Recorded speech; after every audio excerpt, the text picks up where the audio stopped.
अच्युतानन्तगोविन्दो विष्णुर्वेङ्कटनायकः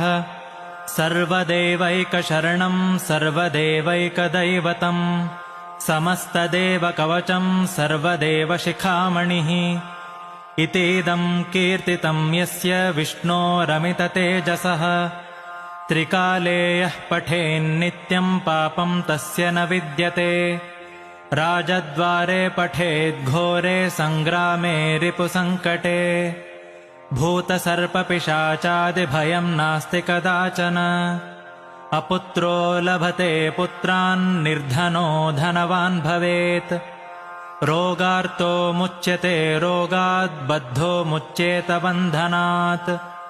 यद्यदिष्टतमं लोके तत्तत् प्राप्नोत्यसंशयः ऐश्वर्यं राजसन्मानं भक्तिमुक्तिफलप्रदम्